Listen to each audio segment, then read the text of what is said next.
Hello, friends. Today's episode is brought to you by From Within Records. Dimension 6 hitting the road on the way to FYA. If you're in Roanoke, Virginia, Boone, North Carolina, Jacksonville, Florida, or after the fest, if you're in Raleigh, North Carolina, please go support Dimension 6 while they're on the road. February 3rd, Bob Wilson joint, Scarab and Warren double record release, which is going to be awesome. They have support from Division of Mine, Burning Lord, and Discontent, one of my favorite newer bands. So please go check out all the bands and make sure to support the record release happening February 3rd. If you're not following From Within Records on social media, please go boot up X, go boot up Instagram, and click that follow button to stay up to date on all the current news. And like I always say, please support From Within Records because they support us. If you're looking for high quality merch for your band or for your business, please hit up my friends over at Good Fortune Printing out of Wilkes-Barre, Pennsylvania. You can follow them on Instagram at Good Fortune Printing, or if you want to get in contact with them, please email them contact@goodfortuneprinting.com. Before we get into today's guests, I apologize for sounding very sick, but to be honest, I'm on the tail end of this cold that I've been fighting. I think Mr. Feet, aka Jeff Feet, first got me sick. It's been pretty rough the past couple days, but we're fighting through it. Also, I hope everyone had a good Christmas, a good holiday, whatever you celebrate. I just got back from Palm Springs. I was able to hang out with one of my best friends, Nate. I got to see my parents, some of my family. It's always a great time. I literally love Christmas. Go listen to Funky Glitter Christmas by NMIX, one of the best Christmas songs ever created. But I hope all of you had a wonderful time like I did. But on today's episode, we had to track down our good friend, Bryan. He's the singer of a band called Ódiame out of New Jersey. And they're a newer band that I'm a huge fan of. I saw their name pop up on a bunch of flyers, and then I saw some of their live sets that were filmed by Jeff Feet first, and I thought they were awesome. So I reached out and wanted just to, lend my support and, help put people on who may not be familiar. I think the band's sick and they have a lot of potential. And honestly, everything that they've put out so far has just been really fun. So if you're not familiar with Ódiame, please hit pause, go boot up your Spotify, Apple Music, Tidal, Bandcamp, YouTube, whatever. Go listen to all their music. Go to YouTube, go to Jeff's page.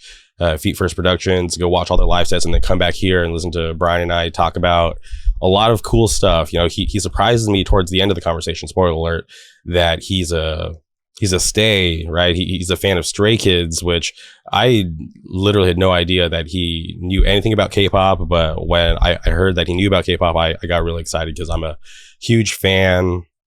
K-pop's awesome. Triple S is taking over the world. We're going to Vegas to see Twice. Hopefully Weekly comes to America. If not, hopefully when I'm in Korea next year, I'm able to see them. But K-pop's not slowing down. But please, strap in, enjoy this conversation. Without further ado, welcome Bryan to the show.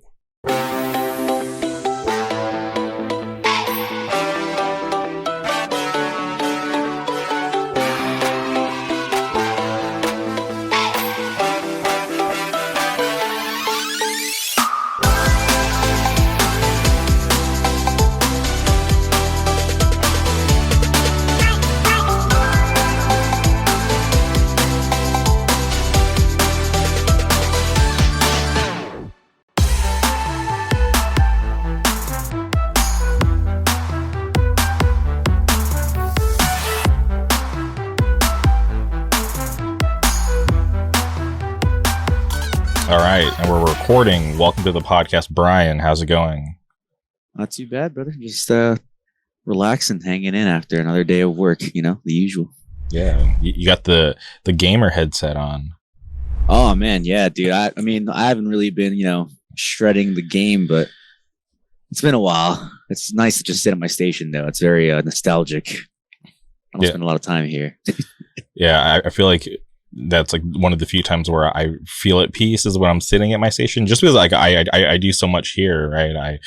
I spend a lot of time with my friends on Discord. This is where I edit all the stuff for YouTube, the podcast. So sometimes when I'm sitting in this chair, I'm like, all right, this is where I feel most at peace, because it's just me doing the things that I love. It's a sense of relief, a nice little fresh, breath of the air. Sometimes, I come home and dude, I'm just so beat. I'll sit here sometimes, and I won't even play or do anything. I'll just sit here and just be like, and then I just go to bed. It's like a nice little reminder. But I remember those days on Discord playing League of Legends for like 6 hours and realizing, oh crap, it's 2 a.m. Oh, that's crazy. Yeah, I'm very conscious of my time. I used to be that person that needed like the least amount of sleep to function, but now it's just like I've kind of put getting rest and sleep, like higher up on my priority list. Yeah, and I always heard it when I was younger. It's just like, just wait till you're older. You're not going to be able to do things like when you were young. And I was like, I don't understand how that's ever going to be a thing, because let me power nap for an hour and I can function for the whole day. But it's like, no, like I get it now. I'm a little bit older, and I definitely realize how important getting some rest is. Dude, I hear that all the time, because I'll work a full shift on like 3 to 5 hours of sleep. And it'll be like a 13-14 hour shift. Like, I don't know how you do it. And then I'm like sipping a C4. I'm like, me neither, man. Oh man, that's like another thing. It's like I'm 26 now, but it's like I turned 25, dude, and like my body's like, I'm like, oh man, now this is what they're talking about. Yeah, I feel like I didn't. I'm 34. So I feel like I didn't start feeling it till like my 30s, and like I was in denial for like the longest time, but I had to accept even though like 30 and like the bigger picture, it isn't actually that old, but it's just like I feel like, okay, I think I can finally feel like my body like aging. Yeah, dude, that's like for me, my knees were always an issue because I got hurt when I was younger. But like now, like sometimes I'll do certain things. I'm like that guy that's like, oh, it's gonna rain. I feel it in my knees. You're like, what? I never understood that until I got to this age, and I was like, all right, they weren't just weird; they were being serious. Yeah, it was like this superpower that they just couldn't really explain. Like the little premonition. It's like it's gonna rain, and you're like, what are you talking about, bro? It's sunny right now. And next 2 hours later, you're like, like, how'd you know? Yeah, that's how it was yesterday. Like, it's the fall, and just out of nowhere, it's like, all right, here's a random rainy day amongst like the random like hot days, because it's supposed to be really nice. Like, this is like supposed to be like the best weather, because it's cold weather. But this year, I'm not sure if it's due to the global warming or what, but it's just it's still like 90 degrees some days, and it's just like, this is so insane. Like, it's never been like this. It happened today. I was in the city for work, and I'm like, I'm wearing my sweater and my long sleeve because I thought it was gonna be cold today. I'm like, why am I sweating? I opened the window, and I'm like, that made no difference. And I checked the temperature; it was like 67. I was like, what? I was like, what? I was like, why? It was like 40 yesterday. Mm-hmm. Yeah, his temperature's on some that's like something like I sound mad like nasally right now. It's like, dude, like this weather's like the allergies. Just going from hot to cold, like my nasal, like all my sinuses and everything have just been shot. Yeah, I always look forward to the cold weather, because I feel like just throughout the year, like I stock up on hoodies and clothes to wear during the cold times. But it's like this year, it's been so hit or miss, and it's just like I've been like so stoked to wear some things and be able to like have layers, and then like I'm like ready to go out. But it's like, this year I've had to like double check because before you're like throw the hoodie on and you're like, wait, hold on. You're like, real quick before I go. Yeah, it's like, this is definitely not cold enough to wear this cool hoodie, and it's not worth just sweating underneath just to look cool. Dude, I just bought the sweater at Triple B Showcase from Soul Search. Fire sweater. Okay. Fire sweater. And I think because of the way the temperature's been, I've probably only worn it about like 4 times. And I'm like, it's not getting the appreciation it needs. It's just been t-shirts and long sleeves. I'm like, I can't do a sweater right now. Yeah, for sure. I bought this hoodie a couple of months ago, and I was like, this is going to be like the hoodie that I'm going to just wear into the ground. Like, I love it so much. I want to get like the most use out of it. And if I'm being honest, I think I might have worn it once just because it's just like, it's crazy. Yeah, I don't think my Soul Search hoodie has gotten more than like 5 or 6 hours physically on me. Mm-hmm. Like, I wouldn't even count it as days. It's just kind of like, that's the amount of time I've had it on. Because, dude, it's like you go outside, you're cold, you go back indoors, it's like blazing hot in someone's house or wherever you're at, especially shows. You can't wear a sweater at a show nowadays, dude. It's so muggy in those venues. You're just like, nah, I'm good. Yeah, no, I've never been able to do that. It's like I'll deal with like the uncomfortable, like, you know, part of being cold, because I know once I'm in a room full of, you know, bodies like throwing their limbs every which way, like it'll warm up. It'll be fine. Well, it's like me and like the guys in my band, like we're like, you know, we two-step, we mosh, we, you know, do it all. Like doing that in a hoodie, man, is like the worst. Like you sweat so profusely. It's like you're like wearing the sweater, and next thing you know, it's like your third layer of skin on top of your shirt that's attached to you already. And then when you go to take it off, forget it. It's disgusting, dude. Like, I can't do it. I'd rather take it off before the show, leave it in the car, and just walk in and just deal with the cold, get nice and warm, get out, take the shirt off. Always bring a spare. It's like mandatory. Put another shirt on, then the sweater. Yeah, and I hate having to worry about like extra stuff, so like I just like to go in with like as little as possible, because it's like, you know, it's enough to have to worry like, all right, like hopefully I don't lose my glasses when I'm moshing, or when my phone doesn't go flying somewhere where I can't find it. Dude, it's funny. I'm like very like minimalist when it comes to certain things. Like my wallet, it's very like compact. Like I don't like having excess, like, you know, triple bifold like wallets. I'm like, nah, I just need the one little pouch and I'm good. But like I have to carry my work phone and my like regular phone all the time. So 90% of the time when I go to shows, if I'm not wearing like the carpenter or like cargo pants, I wear Adidas pants because they have zipper pockets, so nothing's gonna fly out if I want to do anything. Mm-hmm. So that's like the way I roll now. It's like nothing's gonna fly out. I keep what I keep in my pockets. That's all I need. Zippers, or like these pants I have on right now. It's like I have at least 6 pockets on each side. So it's like I'm good. But I do not like carrying like a bag, a sweater in case I get hot. Like I have friends of mine that will be at a show and they'll be like, "Hey, can you hold this for me?" And I'm like, "No." You know, like there's a reason I came like with no bag or nothing. Like I don't want to hold anything. Everything has to be like out of the way.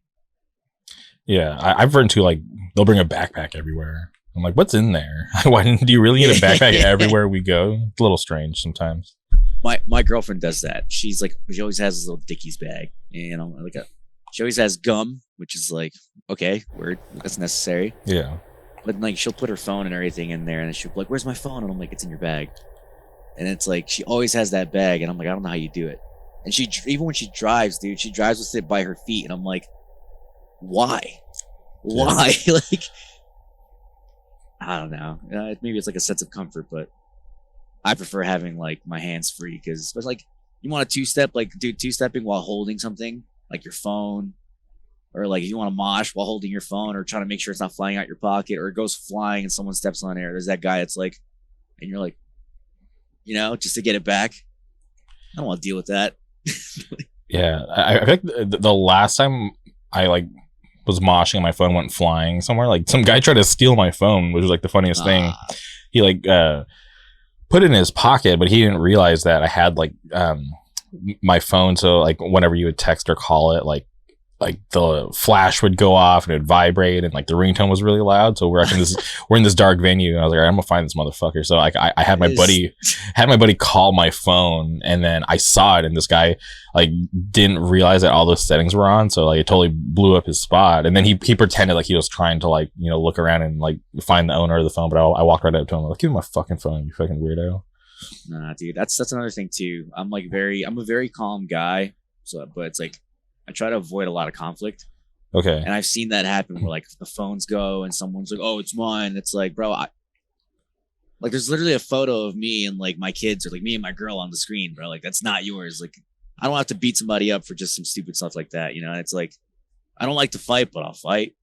Mm-hmm. You know, but it's just like I try to avoid stuff like that, because there's like I've seen that happen, dude. I've even seen guys like try to pickpocket people's phones, and I'm like, "Yeah, what are you doing?" That's crazy, like, come on, bro. Yeah, dude, we have a venue in Jersey. It's called Starland Ballroom. twice I've caught somebody like trying to grab somebody's phone out their back pocket. I'm like, bro, like, come on, bro. Like, for what? Like, you can't unlock it. Yeah, You it's just gotta gonna go be a through the brick. process. Yeah, it's just gonna be a brick.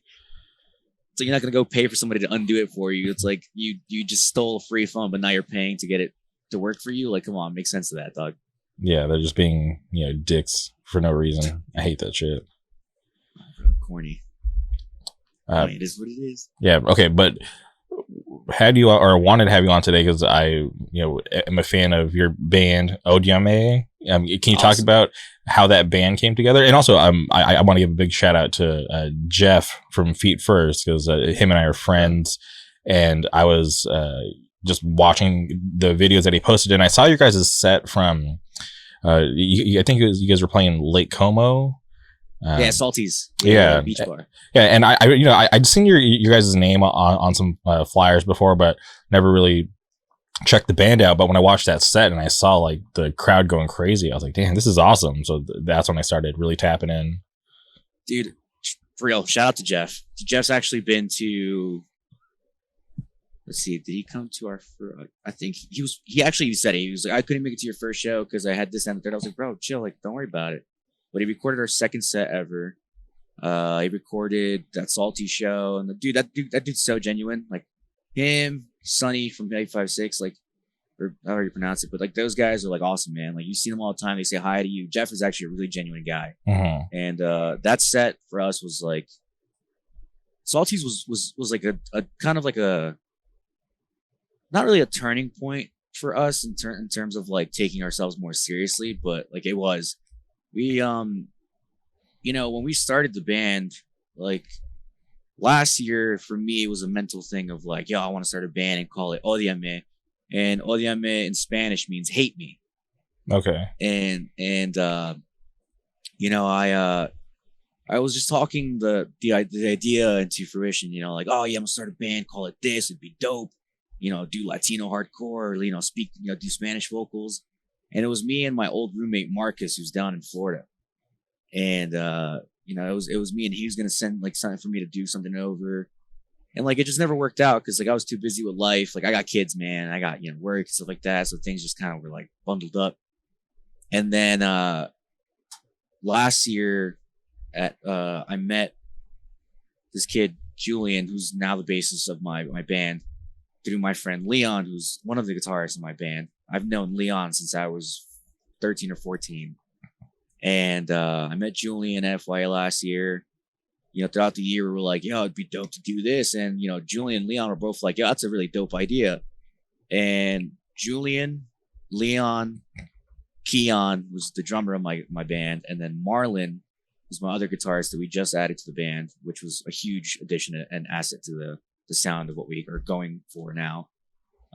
They actually all used to be in a band called Greater Pain, and it was more like metalcore style. Like they had some hits of hardcore, but it was more metalcore. Like the ongoing joke is like, no more metalcore, but they all came from there. So the run-on joke within our friends is it's Greater Pain 2.0 is what Ódiame is.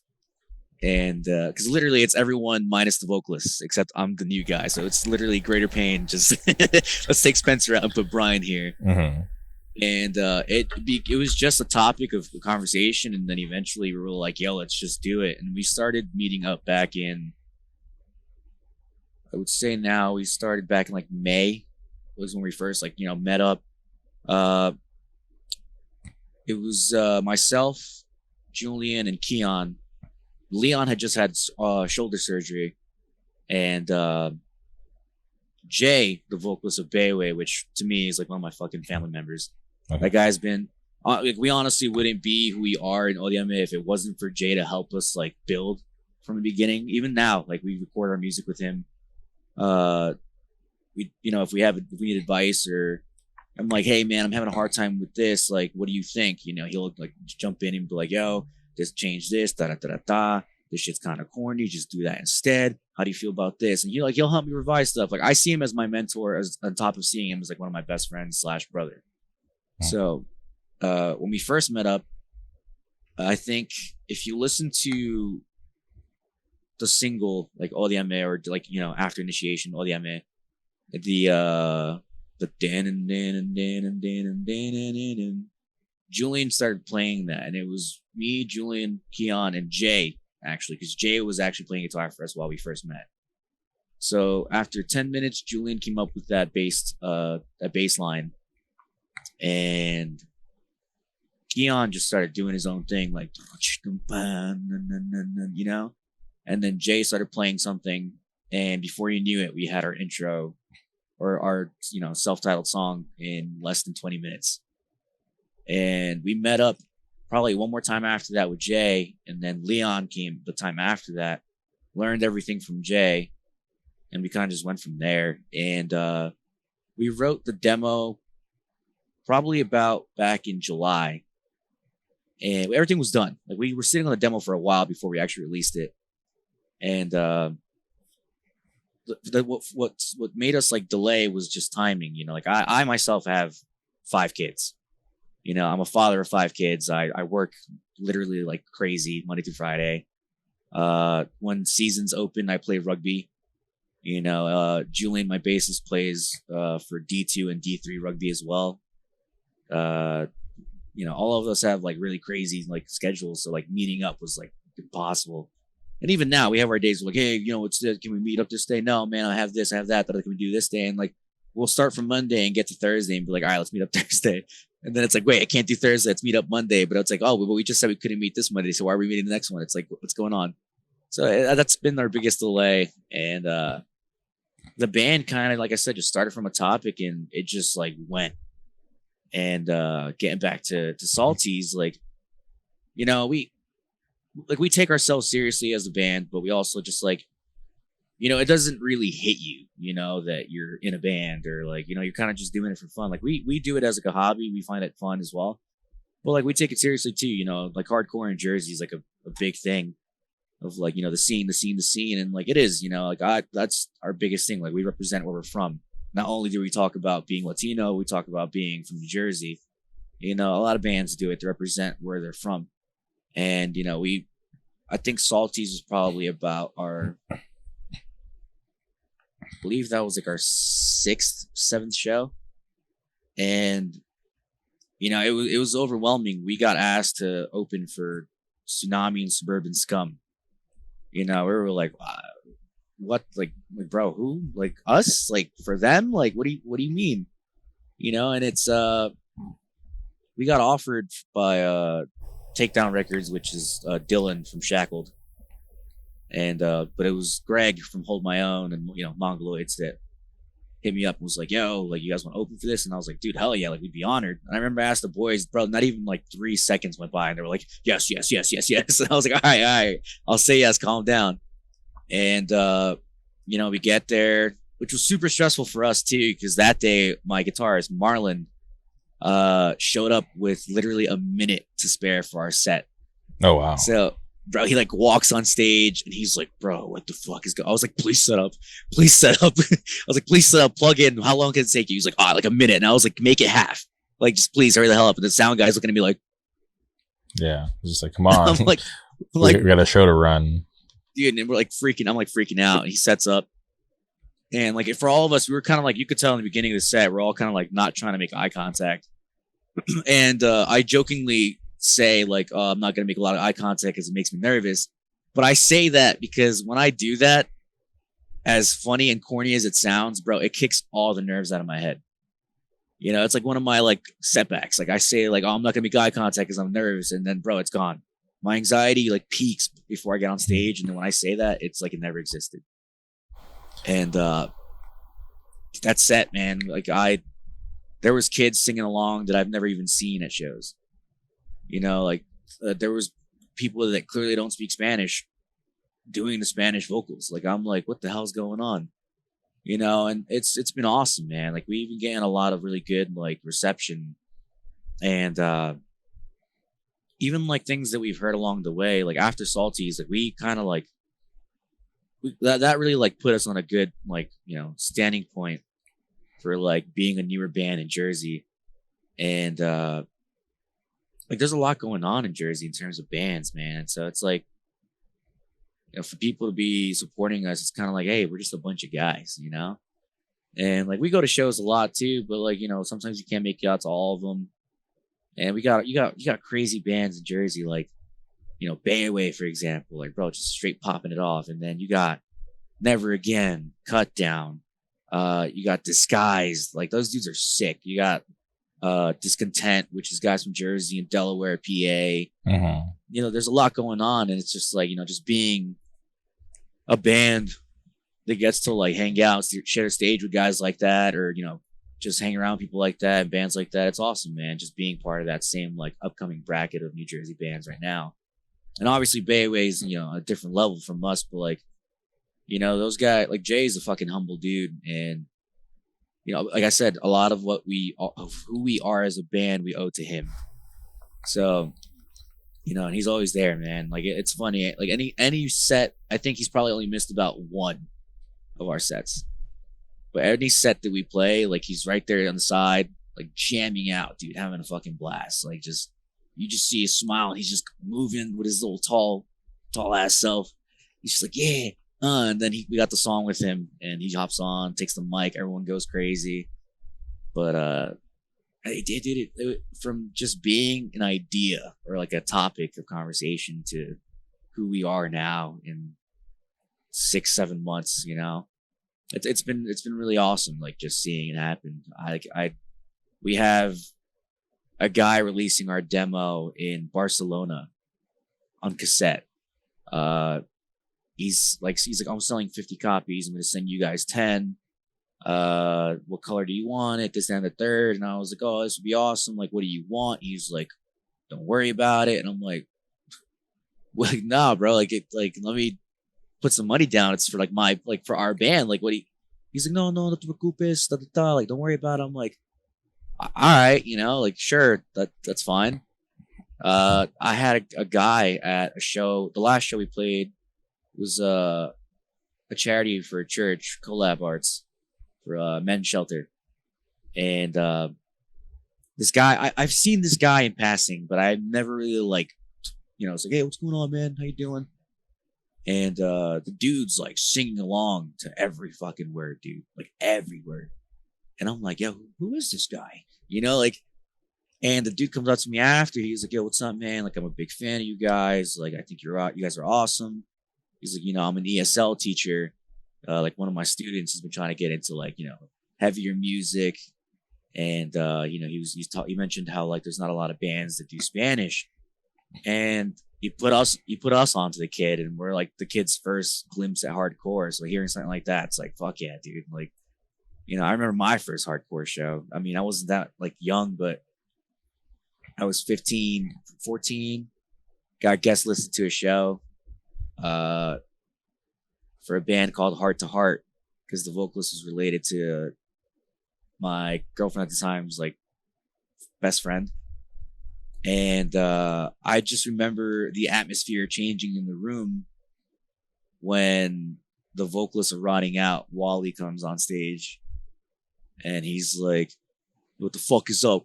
We're running out from California. Dude, the room, the room just fucking engulfed in like this crazy ass energy. And, Heart to Heart to that was kind of like, all right, like what the fuck just happened, But I remember that experience, So for me, hearing that for this kid, it was like, that's fucking awesome, we're trying not to, like, we're not trying to sit here and make a statement like, bro, we're fucking Latino, like, no, it's like, bro, it's a reminder letting you know what the fuck we are, but it's also, to provide to both sides of like, people who speak English, people who speak Spanish, provide to like our Latino community and then our community that we have now. So it gives a diverse, exposure is the best way to say it for like the band. People can talk, do vocals in Spanish or do vocals in English, or like, oh shit, I don't speak English, but I want to learn, boom, or I don't speak Spanish, boom, I want to learn. Like, I got plenty of my friends that don't speak Spanish, but they could sing Por Vida better than I can with the accent and everything, so it's awesome, man. Like, we're all like, just kind of like shocked at how things have gone since we started, and like we're already working on an EP, and like it's all we talk about. Like, we'll hang out at parties and everyone's like, yo, da, da, da. And we're just like, yeah, so what do you think about this idea? Blah, blah, blah. People are like, yo, shut the fuck up. Like, like please. Like, and we can't help it. It's like a second thing, we just naturally do now. And sometimes we got to be like, hey guys, come on, chill. Like, we're at a function, like let's pretend like we're here. All right. Like That's funny. And big shout out to Jay from Bayway. It's actually his birthday today. So happy birthday, yes. Jay. Yeah. Birthday, Jay. Yeah. Former guest of the podcast. And, he's always been really kind ever since I, asked him to come on the podcast. So to hear him have such an important role in helping you guys out early on, I think that's really awesome. It's always cool for me to hear, these stories of, bands helping each other out, and it just shows strength in their scene. So to be able to hear that from you, and just from like knowing Jay since he's been on the podcast, I'm like that's just such an awesome thing, and I love that, right? Because Bayway, they're pretty hot right now, so for him to even want to help out a newer band come up, I think that's really awesome, and shout out to Dylan and Greg for even asking you guys to play that show, because Tsunami is one of the biggest bands in hardcore. They could have gotten any band to play, so for them to want to put on for a newer hardcore band from the area, I think that's really awesome. And that's one thing that I love about Greg and Dylan, is that they're like very proud of New Jersey hardcore, and they're doing a lot of good things for the scene out there. So it's really cool to know that they're like really tapped in and wanting to help people out and put on for New Jersey. But that's what it is, man. Like that's the important role as like being in a band. It's helping like build each other up. Like, dude, if I'm not going to a show, I'll still share a flyer. It's like if I can't go, I can't go. I got my kids, or I got this, but it's like I'll share a flyer, because me sharing that flyer is a possible chance of anywhere from 5 to 10 people being like, oh shit, I got nothing to do. Let me go to that show. Mm-hmm. It's the small things, and people don't realize that. Like, you got people like Jay, selfless, bro, selfless. That man literally will take the shirt off his back to give it to you. Like, that man is honestly, like I said, like, he's a family member to me, and he calls me family too. Like that man literally, like, every time he talks to me, bro, he texts me, tells me he loves me, reminds me like I'm doing great when I'm not, and I feel like I'm not. He says, I'm proud of you, congrats. Like, he does everything he has to do as where he stands in my life, and then you got people like Dylan and Greg, like you said, they care a lot about Jersey hardcore, and like they do, man, they put it on. Like they actually booked our first show. We didn't even have a full like set. We played 3 songs with an instrumental, which is now Pura Vida, and a makeshift intro that became Initiation after refinement to it. And they booked us to open for Brace War. And that was our first gig. Our first gig was Brace War. Our second gig was Raw Brigade. And then Raw Brigade liked us and made us play with them in Brooklyn for our third. Like, we've played a lot of big shows. Big shows. And it's awesome. Like, everyone's just helping each other build. Like, advice that I have when I write is, verse so nice, you say it twice. And that was Akil from End It. They gave me that advice, because I asked him, like, what do you do? And that's exactly what he told me. Mm-hmm. He was like, bro, just do it again. He was like, if it sounds good, say it again. He was like, it works. He was like, it's hardcore. He was like, nobody give a fuck what you saying. Yeah, it's just like how you present it. Because I remember when I first looked up the demo and even watching that set, and just like the way you open up the demo in your set with the I was like, all right, all right. I'm like, this is gonna be like fun. These guys are having fun with it. Just hearing that right out the bat, I'm like, all right, this is gonna be awesome. Dude, it's funny as hell, because it's just like it's like a universal thing, but like in Jersey, New York, like it's huge, bro. Like people are like, and you're just like, Yeah. So when I did that, I was like, people are going to think this is funny as fuck, but they're probably going to think it's corny as fuck too. But I was like, it's fun. I'm a very high energy person, man, in terms of like just being like, I want things to be fun. My vision for the band was, when we write music, I want to write music that's going to make people look, like, when I look out, I want to see people smiling because they're having a fucking blast. I want to see people dancing because they're fucking with the music. I want to see my friends having a fucking, a great fucking night. And that's everything that I'm getting. And that's everything the boys wanted too. Like, we don't do any choice. Like, we don't make any choices for the band unless we're all on board. So the fact that everything's going the way it is and we're all happy as shit and, you know, the reception's been awesome. It's like, you know, I wanted to have fun and I did and then if you listen to the end of the demo, actually the first sample of the demo is Bienvenido a esta pendejada. And that basically says, it says, welcome to this bullshit. And it's actually my voice recorded, but distorted. So, Okay. And then at the end of the demo, in the slowdown with the drums, if you listen closely, we go from guitar, bass, and drums to bass and drums to just drums. And then it slows down into the sample at the end. But before that music sample plays, you hear me go, ah. And it was something that Jay recorded of me. I was like tracking the vocal and I fucked it up and I just screamed, ah. And he ended up just throwing it in the song without my recollection until the demo was released. And I was like, oh, fuck. So like, it's all like, bro, as long as we're having fun and people enjoy the fact that we're having fun. And that's what everyone tells us. It's like, yo, you guys just have energy on stage. Like you guys look like you're just having a blast. And that's what it is, man. Like it's not supposed to be a job. It's not supposed to be like the way of life, you know? It's supposed to be something that adds to your life that you fucking genuinely enjoy, of sharing your craft to people and watching them accept and, you know, love, infatuate, whatever the word you want to use to your craft. Like you're like, hey, this is what I made. I hope you like it. And people say, we love it. You know, it's like instant gratification, but it's also like you're gonna have that critical feedback too, you know. And it's like that's stuff that you got to be prepped for. And the fact that we get both, it's like fuck yeah. You know, we have people that are like, you know, friends of friends that are like, oh yeah, shit's kind of like, you know, it's just there's bands like that, and it's like, okay, I get it. That's cool. We've gotten called Raw Brigade Light. I don't care. You know, that's so funny. It's a good roast, but I'm not gonna be like, oh damn, bro, like no, we're not. Like no, it's everything's in good fun, man. Like yeah, you can't take yourselves too serious, especially when you read things on the internet, right? Like you got to be able to let things just kind of just slide off, because you know, like 9 times out of 10, the people saying like that super negative stuff, you don't even know, you know, like they don't mean anything to you in your real life, and you know, just read it, you know, take it for what it is, but like just don't let it consume your whole day. Yeah, like there's gonna be some guy in England that you'll probably never fucking meet, and he's gonna be a little keyboard warrior and be like, you guys are fucking mid, and you're just like, yeah, doesn't matter. like we don't get offended, bro. We've actually gotten a lot of shit talk towards us, and we just, bro, you should see the group chat. We just laugh. We're like, oh, I'm supposed to be like offended. Oh my god, like, bro, we don't care. We're having a blast.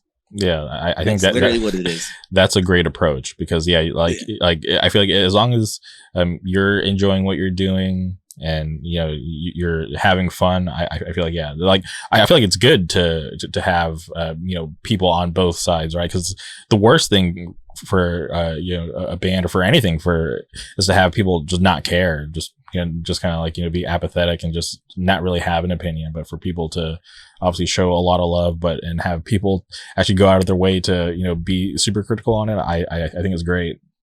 No, you need that, man. Like I worry. I'm my own worst enemy when it comes to a lot of things. I doubt a lot of what I do and everything. Okay. So, you know, and it's you know, I always have to remind myself, like people telling me like, oh, you guys sound amazing. My brain's always like, no, we don't. No, we don't, you know? Mm-hmm. But I'm like, every time somebody says like, you know, oh my God, you guys were awesome. Like anybody you ask that has seen us live and have come up to me, you can ask them. They'll tell you, I give them a firm handshake, a straight look in the eye. I say, thank you so much. I really appreciate you. I give them a hug and we talk for a bit, and that's it. Every single person. I make it like a goal for me to acknowledge and thank or say you're welcome to every single person that says, you guys were awesome, or like, thank you so much, or this, that, you know, like I go out of my way for that. And because it's a reminder of like, there's a lot of bands that I enjoyed that let the hype get to them and they're not humbling, you know? And I don't want us to ever get to that point. And anytime like the boys, I find them saying something that kind of seems like they're getting to that like mindset, and they can hear this and they'll know. They'll be like, okay, dad. Like they'll say something and I'm like, yo, cut that out. Because it's like, I don't want anyone in the band, whether, you know, it's all of us down the line or someone leaves or whatever. Hopefully not. I don't want us to get to a point where all we have is just good feedback and it gets to someone's head, you know, because that becomes a complacent wrench in your craft. You know, you start thinking like, oh, well, whatever we release, it's, you know, it is what it is. People are going to like it anyways. Like I've seen like that happen with countless bands, and it's just like, congratulations. I just spent 40 minutes listening to an album that sounded exactly like the last one you just released, and I'm not impressed. Mm-hmm. You know, but it's still music, you know, even if an album is dog shit, I'll still listen to it, you know, and I don't want us to get to a point, or anyone in the band to get to a point where it's that problem, you know, and like you said, I also don't want any of us taking anything we get in critical feedback and being like, well, fuck that guy. Like, nah, dude, like you said, you need that. You need that as a band to grow or to humble yourself. Mm-hmm. You know, you need that. You know, some people, you got a lot of bands that, you know, walk around with the little chest pout, and it's like, yo, relax, dog. Like, if you weren't in a band, you'd just be some guy, you know? Like, yeah. But dude, it's all about having a blast, dude, having fun, you know, and like you know how people say like, oh, there's tough guy hardcore, like tough guy or not, man, at the end of the day, as long as people enjoy you know, enjoy what we make, you know, or what we're doing or what I'm doing, that's all that matters, dude. Our first song is literally our band name extended, and then it's I don't give a fuck what you think about us. And then in Spanish, I say, what you are is what you'll always be, as a hater till the day you die, basically. Uh-huh. And then it's Ódiame, Ódiame, Ódiame. And that's the first song. There's nothing fucking like, wow, those guys, you know, there's nothing there for me, you know, like, it's just, it is what it is. And straight to the point. Yeah, you know, that's what it is. And it's, we really don't, you know, we did it as like that's kind of the way we settled the song, but like, we really don't give a shit what anybody thinks about us. You know, I don't give a fuck if people are going to be like, oh, those guys, blah, blah, blah. Like, they're just taking advantage of, you know, the fact they speak Spanish or this, that, and the third. It's like, bro, so fucking what? Who cares? You know, like it is what it is. Like, we're not taking advantage of anything, man. It's just, I speak both languages. Every single person in my band is Latino. You know, I'm from Honduras. My guitarist, Leon's Costa Rican and Peruvian. Then Keon is Puerto Rican and Nigerian. Julian is 100% Argentinian, and Marlon's Mexican and Dutch. So it's like nobody's missing an ounce of Latino in the band. So like, just doing what we do, it's like, you know, people are like, oh, well, you can't do that if you got someone who's not Latino. It's like, yeah, we can.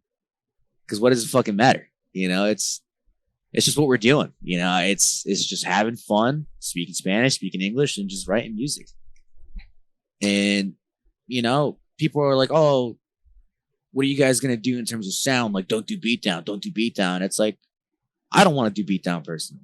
Mm-hmm. Leon loves beatdown, you know, and it's like, we're not going to do beatdown right now. Like, we have a flow of fast song, heavy song, fast song, heavy song, but we'll have a breakdown, but I'm not going to sit here and start writing chug, chug, chug, chug, chug, chug, chug, chug, you know, like, it's just not in my mindset to do that for a song, but I'm not going to bash it either. People are like, oh, don't write beatdown. It's like, bro, who cares if I want to write beatdown?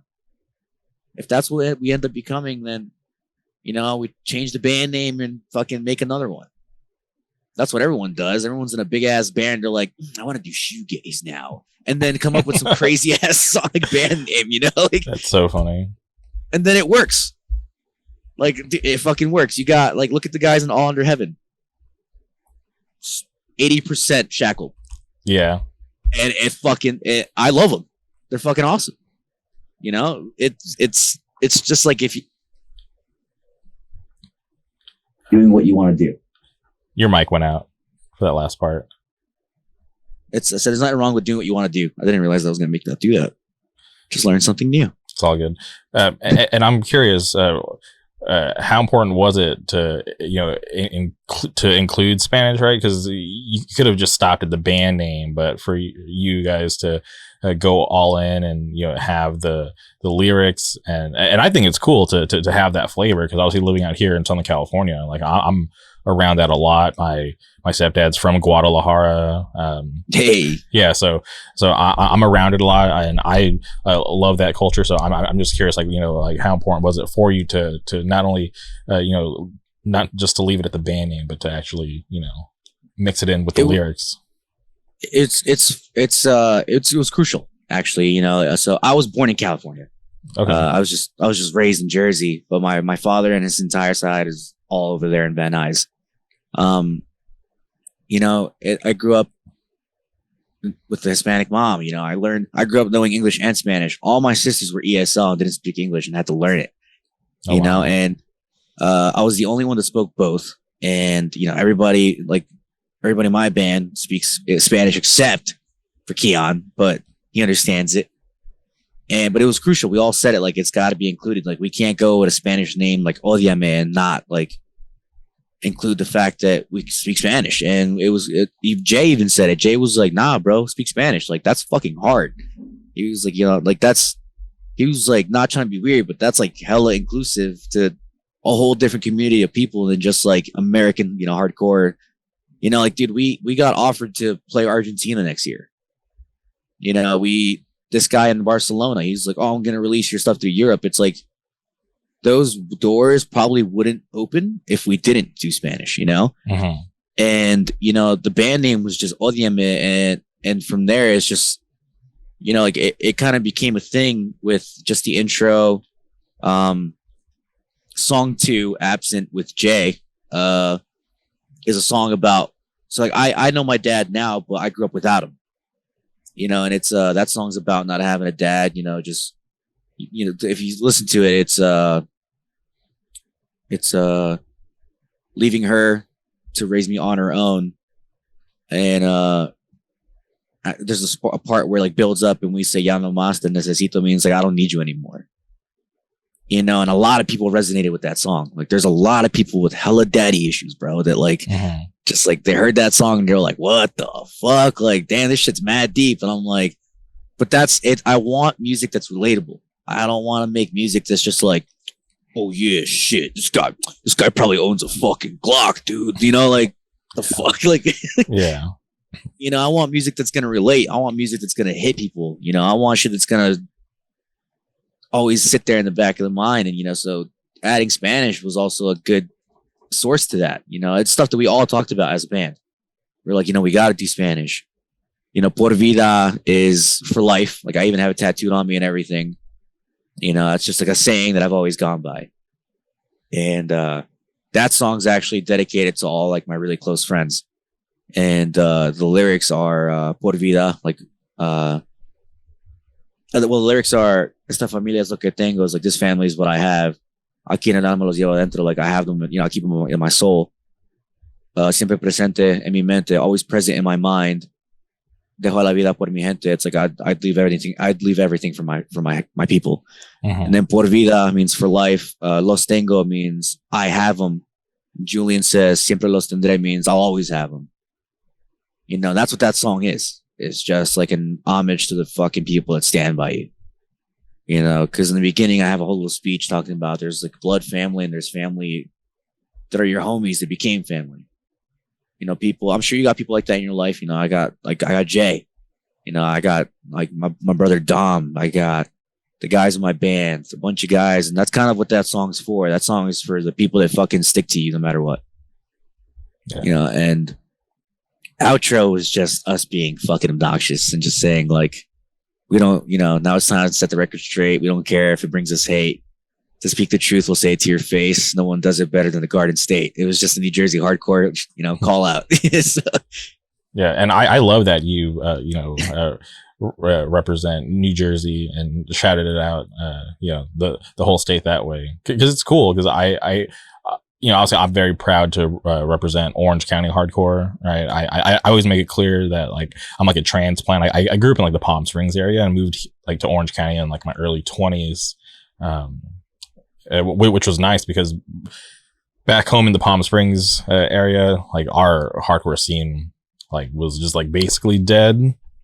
And it's popping off now. Shout out to there's like a newer band about to drop a record, Face Facts, and then my buddy Hyro plays in a band called Bronca out there. So they're still doing their thing with it as much as they can, but just being in that scene and watching it kind of fall off just because no venues, a lot of internal drama. So instead of us coming together supporting each other, it became us like fighting at every show over shit that bigger picture doesn't matter, and just kind of ruined the scene. So when I moved to Orange County, bands like Fury were just starting off. So to be able to, champion them and, be from where they're from, I was like, all right, this is cool. And I've always been very proud to represent everything that's going on out here.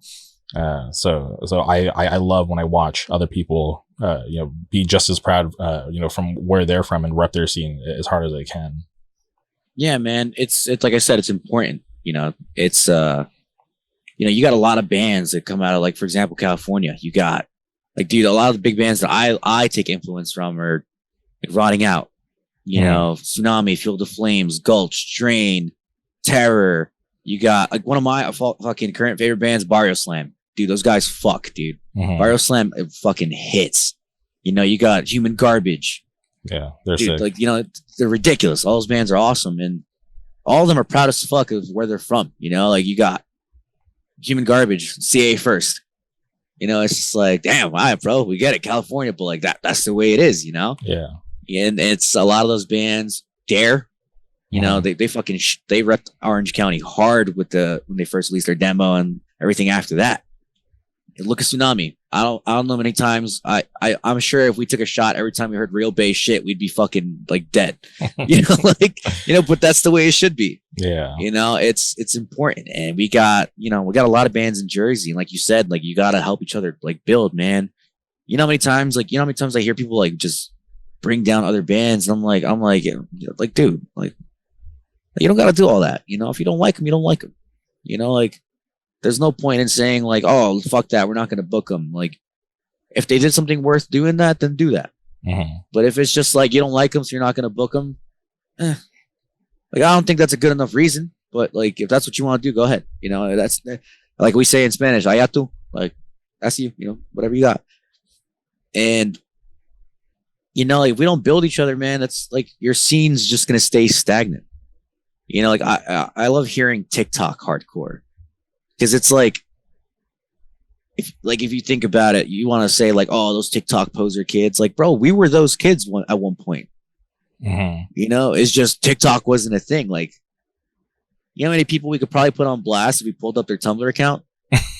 You know what I'm saying? Like, that is comedy. You know what I'm saying? Like, you can't just talk shit and be like TikTok kids. It's like, bro, like, we was on MySpace making playlists with the SpongeBob background, like him wearing diamonds and shit with the famous logo. Like, we ain't low, Like, yeah, no, and I embrace that. Like, because coming up, if MySpace wasn't a thing, I don't know how far I'd be in my hardcore journey, because I credit so much to my early days and just being able to find music to MySpace. Yeah, dude. So these days when I'm speaking to these younger kids and they're telling me that they're discovering bands on YouTube, Spotify, TikTok, I think it's awesome. I don't see anything wrong with it, just because it's the modern day MySpace and Tumblr and all that. So it's like, I see zero issue with it. It's like, how do you expect to grow? It's like that's who's gonna help you grow. Like, on top of your following you're making from playing live. Because like you said, like, we found out about music through those kinds of like sources, those platforms, Like, I remember with MySpace was that fucking website where you can make a playlist and put on your page. Like, I learned a fuck ton of music just through making a playlist for my MySpace. Like, I was listening to shit at like the age of 6 that people were like, what the hell? What do you know about this? And I'm like, I don't know. I just found it and it fucks, like. But that's how it is. They're going to find out about you one way or another. And it's like, bro, if they want to support you, let them. Yeah. It's like, and if you want to gatekeep hardcore, that's fine. yeah, that's you, you know. But like us as a band, it's like, bro, if I hear a kid saying like, "Oh yeah, I fuck with hardcore," and you know they give me a fucking name, and I'm like that was the bullet in the chamber you got, like that. All right, like I'm not gonna bash the kid. It's like, okay, cool. That's all you know. That's all the knowledge you have of hardcore. Here are some bands that you might fuck with, and that's when you start putting them on. Now you're growing their palate for hardcore. Now you're growing their knowledge for hardcore. You're building, you know, that's the kid you could show them a band that they never heard of. Next, you know, 2 years down the line, motherfuckers is starting a band, and it's one of the biggest fucking bands coming up. Then and you're like, damn, I put that kid onto Have Heart. I put that kid onto Backtrack. You know, I put that kid onto Shelter. I put that kid onto Turnstile. You know, like, you know, it could be anything. You know, and then all it took was that moment for you to stop being a dickhead and just giving some guidance. You know, like that's all it is. Yeah, the way I look at it is like, okay, like all these younger, newer people finding out about hardcore on the internet, they're either going to show up to shows or they're not. And if they do because of they found it on TikTok, on YouTube or whatever, I think that's great. But if they're just going to, you know, sit at home and not show up and support, we're still fine. Nothing's really changed, right? We just got a couple more views. Person. Yeah, we just got a couple more views on social media, but it's not like they're going to be killing the scene. So yeah, so to be so negative about people finding out about hardcore on TikTok, I think it's just ridiculous. And that's the thing. That's another thing too, man. It's like, you know, there are people that are going to come into the scene and fuck it up, you know? Yeah. But if there can be a point where we educate them, like pit etiquette, or like, you know, what to do with like the do's and do nots of the mosh pit, like, you know, shit like that. Bro, as corny as it sounds, as simple as telling somebody, hey, if you don't want to get hit, stand back there. Like, you're not being a dickhead. Mm-hmm. You're preventing that kid from getting his shit cracked. And then, you know, all it took was, yo, just go stand back there for a little bit. Yeah. You know, it's as simple as that. Like, there's nothing wrong with telling someone like, hey, someone hits you, you can't get mad. Why the fuck are you standing there in the first place? Mm-hmm. I think hear that all the time. I think people getting hit like that's a good lesson, right? I feel it's like, okay, like you're gonna learn real quick if this is for you or not, because shit gets real aggressive, right? You know, I've been in the worst of it. I've been hit. You know, but over the years, I've been able to kind of learn. It's like, all right, I'm standing in the landing zone of the stage dives, so I better, you know, be prepared. Or like this certain guys, you know, spin kicking, punching this side of the crowd. Like, all right, like if I'm standing here, I just better know to you know, to block it, to dodge it, or just to simply move out of the way. Move out of the way. Yeah. Like you don't got to try to start random fights just because you got hit for being in the way. It's very complicated, right? Because there's so many layers to the pit, but there are like basic rules that I feel like a lot of people should know. Yeah, no, what the hell yeah, dude. Like you'll see guys that like I've seen it. You see guys that show up to shows like once in a blue moon, and you're like, who the fuck is this guy? Mm-hmm. Stands on the edge of the pit, gets hit by a guy who's wearing 3 letters. All right. Swings on that guy, and you're like, what are you doing? You know, next thing you know, he's getting jumped, and you're like, who the fuck is this guy? You know, it's so fucking like, it's simple things that it's like, bro, read the room. Yeah. Or it's gonna be there, fucking move, you know? Like, yeah, you gotta, like I said, there's a lot of layers to it. So get educated, ask somebody, you know, if you don't know something. Exactly. Or like if someone doesn't know, tell them, you know, like I'll do that. I'll walk up to somebody and be like, hey, clearly you're having a hard time standing right fucking here where someone just threw an elbow in your fucking forehead. Just to go stand back there, you know, like, or just, you know, go like in the crowd, go like, you know, 2 people deep, and you know, chances of you getting hit are way less. Oh, yeah, dude. I've seen it all. Like, I've seen it happen all the time. Like, I mean, I've broken my nose in a pit. I've broken my hand in a pit. Mm-hmm. I've like twisted an ankle in a pit that never got better. Like, shit's gonna happen. I've gotten hit so hard. Like, I got a scar on my stomach, dude, from this kid threw a spin kick and like through my shirt, the heel of his like van, like his van sneaker, like ripped my fucking skin on the surface, and it never healed. That's crazy. You know, and I wasn't like, it wasn't like he fucking threw like a fucking blade kick at me, and it was his fucking shoe. Yeah. And I still got it marked up. Like shit's gonna happen. You know, and it's like you said, if it's something that you can't handle, then don't step foot in the kitchen. You know, like.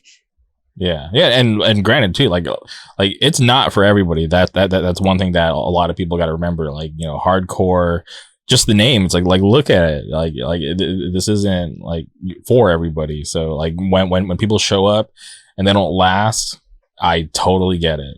No, I get it. Yeah. But I want to encourage the ones, you know, who are actually dedicated and who want to stick around and who understand it. Like, yeah, like I want to try to encourage and empower the younger kids coming up, because like I always say, they're the future. They're the ones that are going to keep this alive when we're on the way out, because, you know, we're going to stick around for as long as we can. But hardcore doesn't live and die with us. Like it's going to live past us. And I want to at least help to try to ensure that it's in good hands.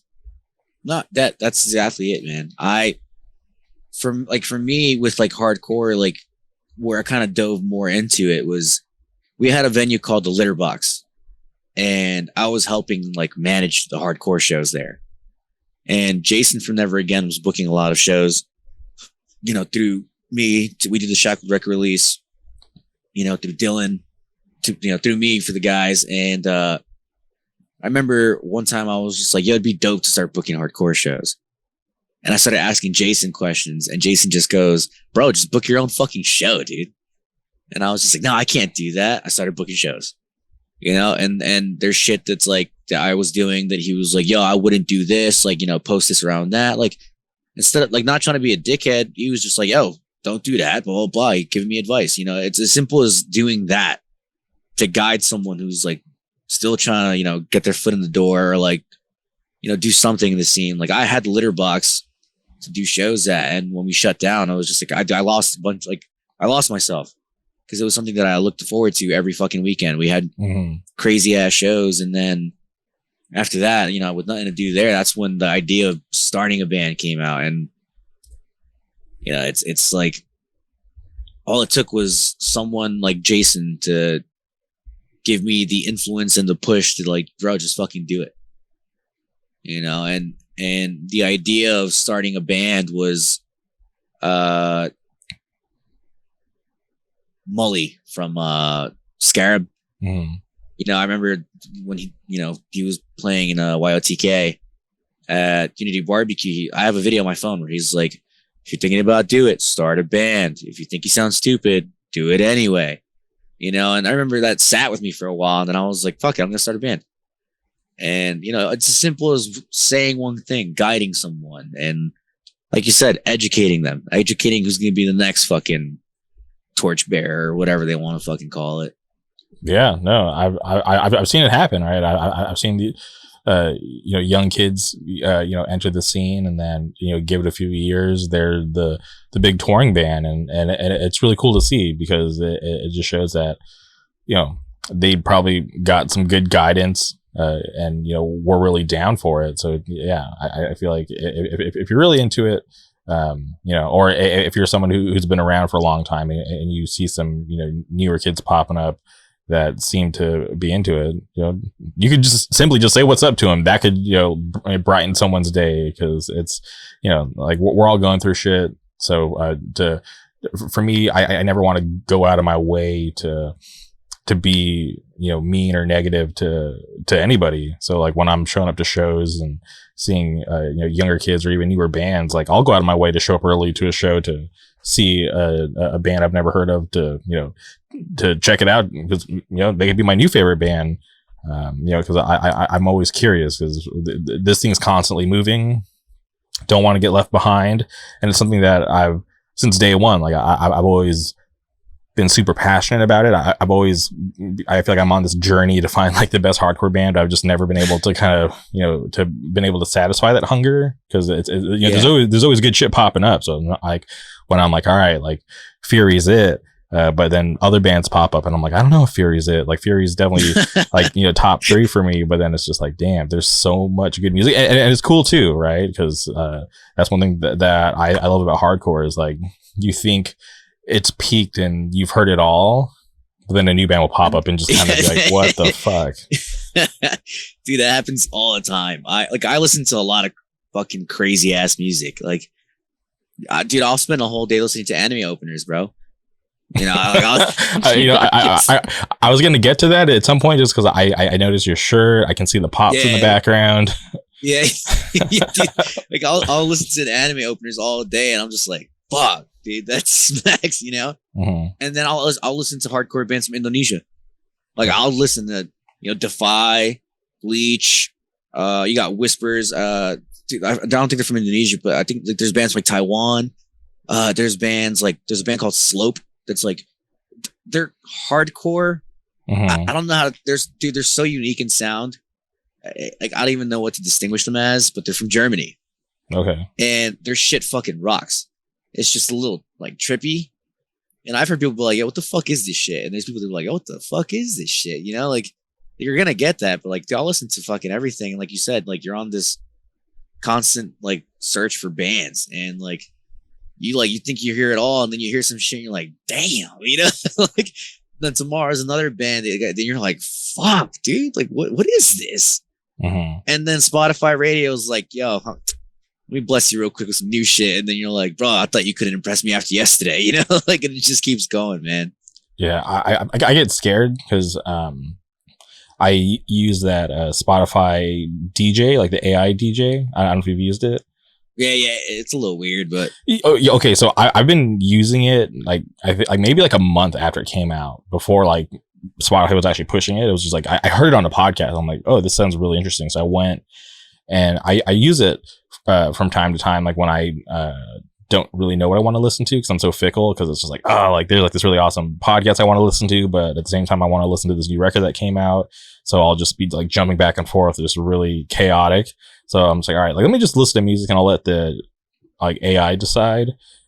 And it does a really good job now because I feel like with all the skips of like, you know, I hate when it'll be like, oh, here's Spotify's top 40 songs in the world right now. I'm like, I don't want to hear this. Yeah, I was like, that's the shit I don't care about. So it's like, okay, like I've skipped it every time, so they like feed that to me less. But I'm just like, all right, like as good as it's getting, I'm like, I can't fall into this hole where like I'm just comfortable with listening to what I've already listened to. Like I gotta make time to go out of my way to check out new music, because that's one thing that I never want to like fall into, is to where I'm like, all right, like I'm good with what I've heard and that's it. Because I know so many people who have given up on hardcore, right? They felt like they've heard it all, but I'm just like, no, like you've listened to the same Agnostic Front record for 20 years. There's bands that sound just like that, bands that you'll probably love just as much as Agnostic Front. Like, just check it out. And there's like, nah, like I'm good. And I'm just like, and it just blows my mind. I'm like, all right, cool. Like I never want to be like that, just because I know that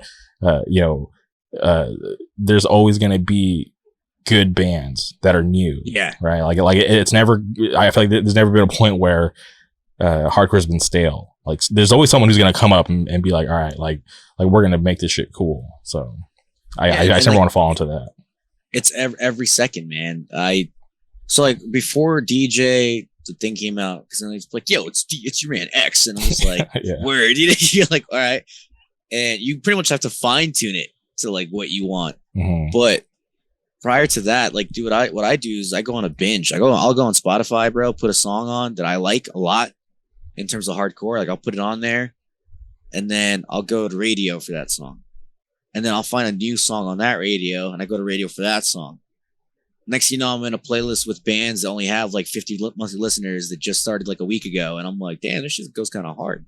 Mm-hmm. You know, like and then, you know, you end up finding a vast variety of bands. Like I know right now a band that I like fuck with is they're called Ex Mariscal X, and they're from Argentina. It's a straight edge band, but the vocalist is like 8 years old. Bro, like I'm so serious. That sounds like, crazy. What 8 years old. What the fuck? Yo, he's like, he's a little kid, literally a little kid. And when I first saw it, I was like, hold on. You know, I was like, hold on. I checked. I sent it to my bassist, and I was like, yo, is that a kid? He was like, that's a kid. I was like, all right, like, because he's from Argentina, and I was just like, is it any like is it someone's kid from like the other bands, like Distante or any other bands? He's like, I think so. because I know there's a guy named Fede that plays in Distante, and I think it's like his kid. But like it's dope, you know, and it's actually really good. And it's just seeing a little kid, like, bro, I have a 9-year-old.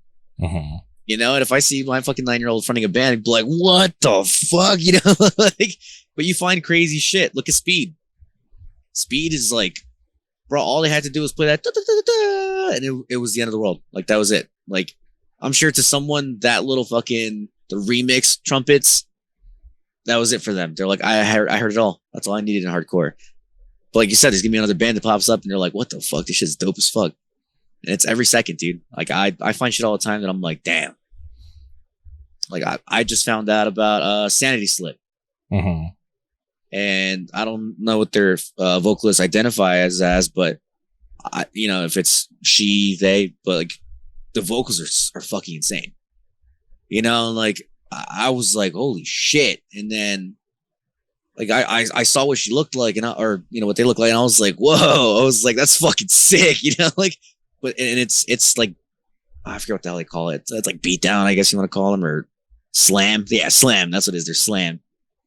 And that's not something that I really fuck with, but for some reason, like them and like Peeling Flesh or Snuffed on Sight, like dudes, their sounds are just fucking like, you hear it and you're like, whoa, what the fuck is this shit?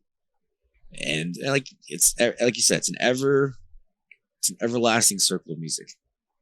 You know, I'm always hungry to find new shit, whether it's hardcore, whether it's shoegaze, whether it's like indie, or new anime openers, man. Like, you know, I listen to everything. So I like finding new music.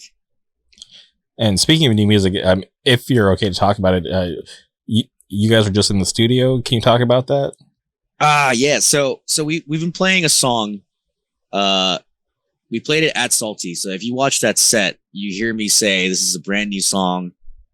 We pulled it out of the slums of our assholes, which is probably one of the craziest things I've ever said, like verbally out of my mouth. But we literally had just finished making the song in terms of like piecing it together that Thursday before we played Saturday.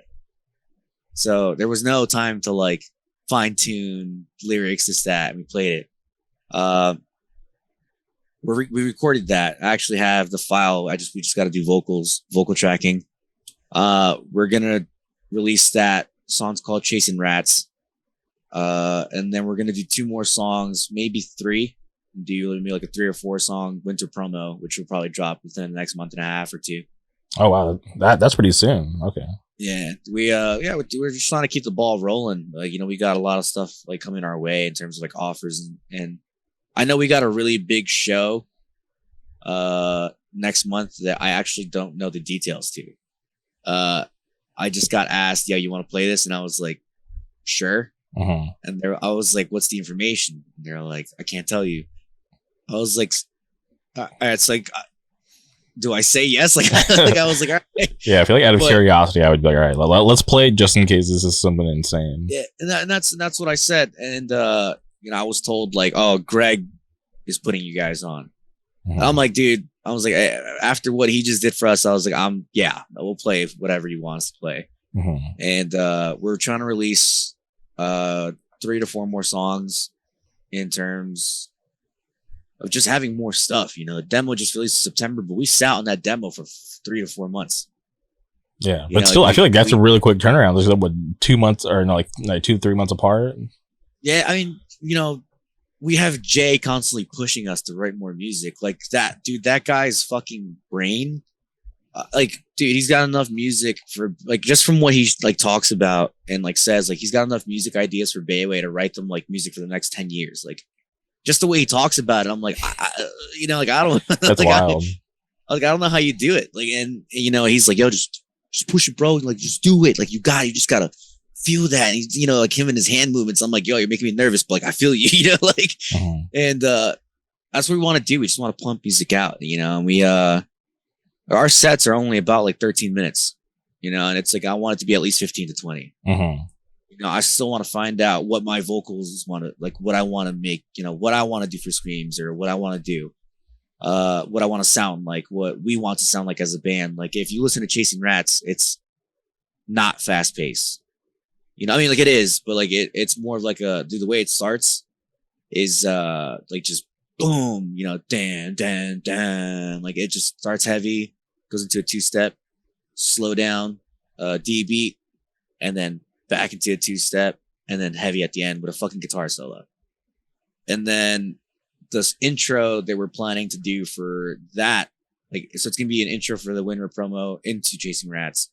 We're going with like a thrash sound, you know, but it's still like our sound. Mm-hmm. And we're still trying to find out what we want to consider as us, you know. We kind of have a good idea, but right now we're just focusing. Like we've turned down probably 7 shows because I'm like, yo, I don't want to. We don't want to play. You know, we want to write. Mm-hmm.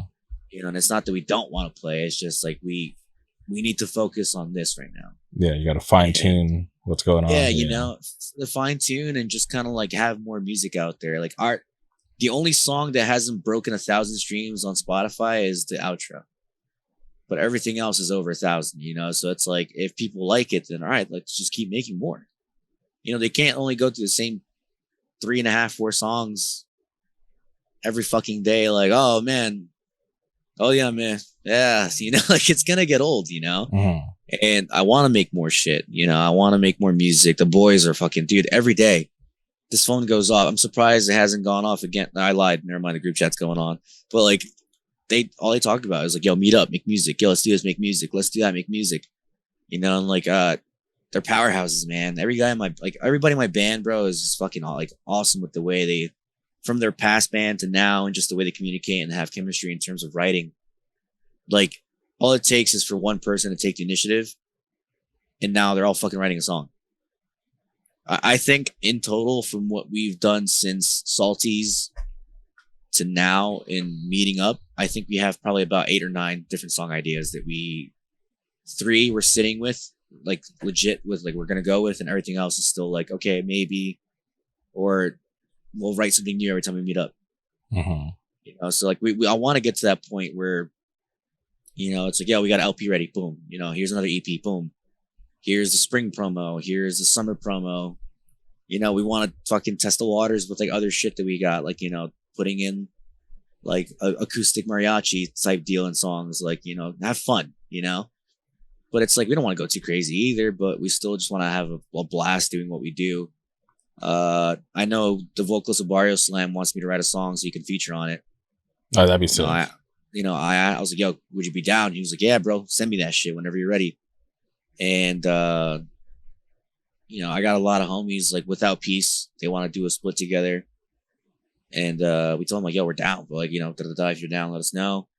Their drummer is the drummer of Floor Punch. You know, and you know, it's fucking bunch of people you meet and just connections, man. They just signed to, I think, what's called War Records. It's like the record company does, I think it's War. Gotta check the company that does like the record label for Terror. I forget what the hell they're called, but they just like signed to them. They're releasing an EP. There's a bunch of shit going on, you know, and it's just like seeing everyone grow. And it's like, yo, we got to keep growing, you know. Like we just want to keep making music, you know. We want to keep expanding, you know, our reach. You know, it'd be awesome to play, you know, in another country, you know. And we already got that offer, so we're gonna take it. It'd be cool to play like South American countries, or go to England, or go to Japan, go to, you know, whatever. But it's like, obviously we're not going to get there for a while. So let's do what we can now to get to a point like that where it'd be fun to just go on a tour, you know, put everything down and just fucking go on the road with the boys. Like, you know, when the time comes, it'll be, but if not, for now, just keep doing what we can to get to that, to just keep growing, you know. And I don't see us stopping anytime soon, hopefully.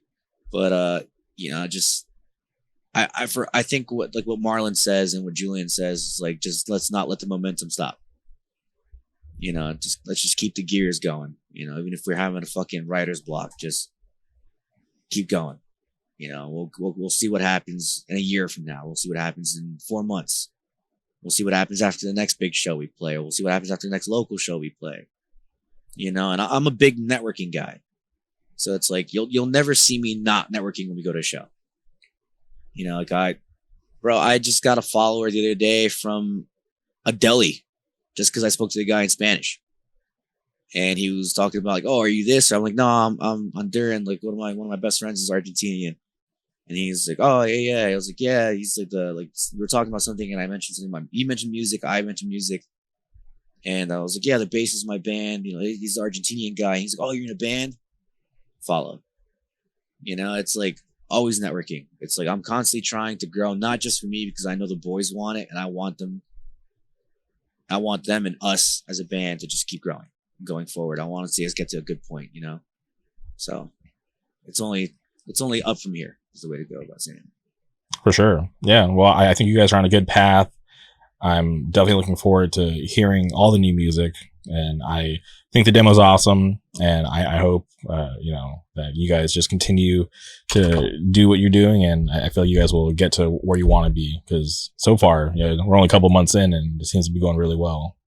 Yeah, man. I appreciate that, man. Yeah. We're just, like I said, we're just a bunch of guys just trying to have a great time. All right. Well, last thing before we go, I am curious. We briefly touched on anime, but I am curious. What is your favorite anime, and are you currently watching anything new? My favorite anime. Damn. So my favorite anime character of all time is actually Beautiful Joe. Okay. Because he was an anime before he became a video game. Mm-hmm. I have him tattooed on me and everything. Oh wow, that's fucking sick. I have the bobbleheads over here. I got the little fucking exclusive statue. Like that's one of my. He was my obsession for a while. I mean, he still fucking is. But Beautiful Joe is my all-time favorite character. All-time favorite villain would be fucking Goku Black. Dragon Ball, I would say, would probably be a staple favorite anime because that's what I grew up on. Mm-hmm. You know, I grew up on my dad. Well, the guy that raised me. Bro, he used to go to the flea market and bring me home fucking Spanish VHSs of Dragon Ball. So I know Dragon Ball is Dragon Ball Z compared to people that are just like Dragon Ball Z. And I'm like, what? You know, we know two different intros, man. So it's like, but I am currently watching a lot. I don't know how I do it, bro, but I'm keeping up with Jujutsu Kaisen. I watched One Piece, fully caught up with that. I like expanding and watching a bunch of crazy shit. I've been watching Cromartie High School with my girlfriend. It's a certified hood classic. If you've never watched it, no, I've never seen it. Watch it. Okay. It's Cromartie, bro. It's all right. Like if you want to lose brain cells, you're gonna lose brain cells. But like that, it's fucking hilarious. It's 11-minute episodes, but it's 2003, so it's like early on like anime. It's hilarious as fuck. I've been watching. What the hell is it called? Some crazy ass fucking anime. There's The Cleric. I'm watching a lot of shit right now, man. I barely keep up with it, but the main ones has been Jujutsu Kaisen. I need to catch up on 1,000-Year War of Bleach. Like, dude, I don't. This is like as corny as it sounds. Like, I don't watch like Netflix and stuff. I like strictly watch anime, which is like kind of weebish, but like, that's I don't find like regular TV interesting. I just grew up on watching anime, so it's like I just keep watching anime. Shout out to Nami. Yes, yeah. Toonami was awesome. Because Toonami's great. Yeah, because that's where I like found out about stuff like Outlaw Star and like Trigun and stuff like that. Oh, Trigun's hard, bro. Yeah, and I'm trying to catch up in One Piece, but I'm doing it so that like I'm like kind of skipping all the filler, so I don't know if that's like frowned upon. Fine. They're fucking useless. Yeah, I go to this website called onepace.com where they do like a really good job of like curating like all just like the major stories. So I'm like, I'm going to One Pace, which is enabling me to watch it at a great pace. Because obviously like so many episodes. So I feel like they're doing a really good job of telling this story, because like so far I'm like 100 episodes in, and it doesn't feel like there's like anything missing. Like I'm never watching and being like, why is this happening, or who's that? Like they do a really good job of like filling everything in. Yeah, and that's not one of those things you can just pick up on wherever the fuck you feel like it. Yeah, like that show is literally like a story from beginning to end. Even like the fillers are candid. whether they say they're not. Like some of the fillers are canon, and you're like, well, I don't want to watch them. You know, but it's like it's literally a nonstop. And I mean, I like stuff like that. I only watch anime that'll pull me in. You know, I don't like watching an anime that's kind of just like, bro, like here's this like cool, you know, I found this girl who's a demon in a dungeon and I fell in love. It's like, I don't give a fuck, dude. Just give me some good plot. Like, you know, like, and you get a lot of that shit, the isekai animes where it's like, oh, I died and grew up, you know, came into an RPG world. I'm like, oh boy, here we go again. You know, like it's. I feel like with anime, my biggest struggle is I don't know like which genre to watch, but then also it's like, yeah, like I don't want to invest in something that only lasted a season and then they lost funding and then it's just like, okay, I just wasted some time. So I'll just wait till either something becomes like super hype. I'm like, all right, cool. Like if it's that good and that popular and it's like long standing, I'm like, all right, cool. Like let me catch up and get into this. And like I feel like the only like newer anime that I'm watching besides Jujutsu Kaisen is there's this anime called The Apothecary Diaries, which I saw was just like, you know, I peeped that. Yeah, I haven't watched it yet. I've been interested in it though. Yeah, and like going into it, I was like, okay, cool. Like this is just like highly praised. Like let me just check it out. And it's like, you know, like I'm used to. I'm either watching like something super violent or something like super like romantic, but this like isn't either. So I'm like, oh, this is like a whole different pace. So I'm like, this is interesting, and I'm definitely enjoying it. Like it so far, it's a really good story. Like I'm only on like episode 5 or 6. I can't remember. So you'd be surprised what you stumble across, man. Anime is one of those things that like I'm not trying to compare it to hardcore, but like there's always some crazy ass shit coming out, and then you'll watch it and be like, what the fuck, dude? Like there's Hell's Paradise. You know, I'm like waiting for the new season to come out. You know, you got Tokyo Revengers. I'm pretty sure the newest season just came out. I got to catch up on that. There's the newest thing from Attack on Titan. I've just been like really delaying on watching it because it's the end. So I'm like, you know, like, but there's always shit coming out. Like, and I watch like humor anime too. I'll watch romance anime. I don't give a fuck. I'll say that shit proudly, dude. Like, I'll sit there and shed a tear to a little fucking rom-com, dude. You know, like, dude, you'd be surprised. Some of those animes can get really fucking deep. Like, I remember watching Your Lie in April. Oh my god! Okay, my god, dude. Oh my god, bro. dude. Okay, I was on TikTok and it was like before watching Your Lie in April, and then it cuts to after watching Your Lie in April, and everybody was just like crying their eyes out. And I'm like, this is bullshit. This is just some viral trend that people want to, you know, get clicks off of. So I was like, all right, let me watch it. And fuck, man, like walking away, I was like, all right, I fucking get it. This shit is real. This is so fucked. Yeah. Dude, there's have you watched one called To Your Eternity? No, I've never heard of that one. No, it's on Crunchyroll if you have Crunchyroll, but it's mad deep, dude. Like okay. Mad deep. If you get interested in watching it, I'm not gonna like give you too much information, but the intro sung by Utada Hikaru, like fucking Kingdom Hearts fucking sound like, dude, like I was like, what? This shit goes hard. And the story is just bleak. Like it's like basically what they consider like the devil creates an orb and casts it into the world and teaches it to become human. Like tells it to become human, and then basically this orb becomes a rock. After becoming a rock, a wolf dies on top of it and it becomes the wolf. You know, and then the wolf turns out to be some guy's fucking pet dog, and then the guy dies, and then the fucking dog becomes the fucking human. And then he learns how to be human. Like, dude, the whole thing gets like it gets so bleak, and like just every episode's like, here's this shatter. Here's this shatter. You know, I'm like, dude, what the fuck? But it's so good. Just like, dude, I remember sitting there and I cried for an episode, and I was like, the fuck? You know, like, yeah. And like you said, Your Lie in April, bro. Like, oh man, like that one was like you got invested and you weren't expecting it, and they fucking stabbed you in the fucking heart, dude. Like, twice. Yeah, I was like, oh god, I couldn't believe it because like the whole time I was waiting for it, and I was like, yeah, this was just like I said, like random hype on social media. But then it's just like you walk away and you're like, fuck, like. They did it. Yeah, it's super crazy story. There's a lot like that, man. I know. Like, check out To Your Eternity. There's Banana Fish. which is like I don't remember the banana fish storyline much, but I know I read into it for a little while.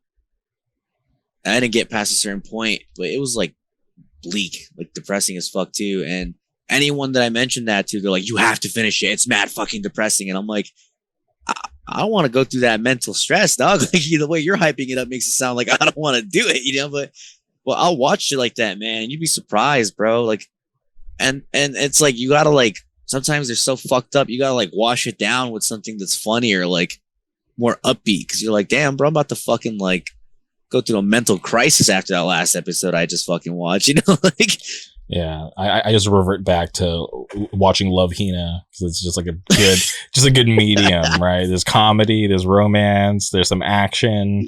It's not too serious. It's fucking nice go-to.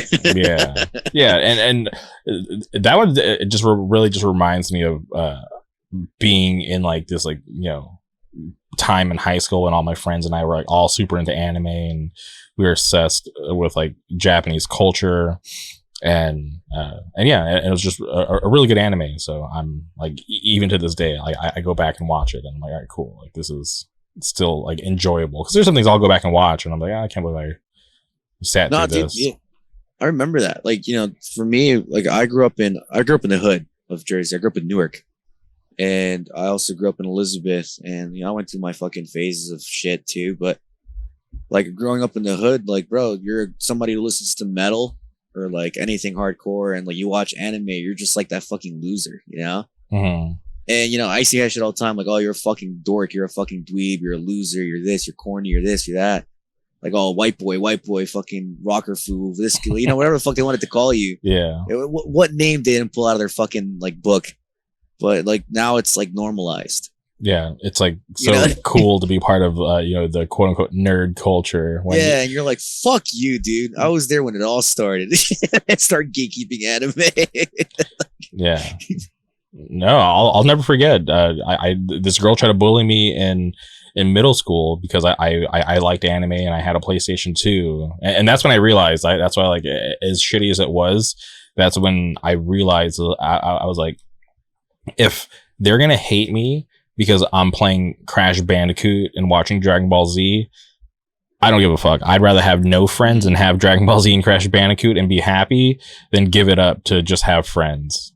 Yeah, dude, fuck that. I went through, dude, I got bullied a lot for shit like that. And my mom used to be like, you got bullied? I'm like, because I was the one that always got a phone call home that I beat somebody up. Like, I got bullied for fucking enjoying anime. I got bullied for enjoying Pokemon with my fucking DS. Like, the dumbest shit. And like as I got older, people were like, oh, you watch anime? I'm like, yeah, and what are you gonna say? It's fucking whack? Oh, I'm sorry, I can't watch 90210 like you can and fucking spend a whole day doing that. Yeah. Like I can't. People talk shit and I'm like, I don't give a fuck, bro. Like I watch anime. What the fuck? Like I told you, I don't watch anything else. Like if someone's like, oh, let's watch this movie or watch that, I'll watch it. But like 90% of the time I come home, dude, I don't sit down and fucking put on like, oh, let me put on fucking Black Mirror. Like, nah, I come on and I'm like, let's long Crunchyroll, like, and I binge, bro. I'll binge for a couple episodes, go to sleep. Like I told you, I'm watching Cromartie High School with my girlfriend right now, and she loves Nichijou.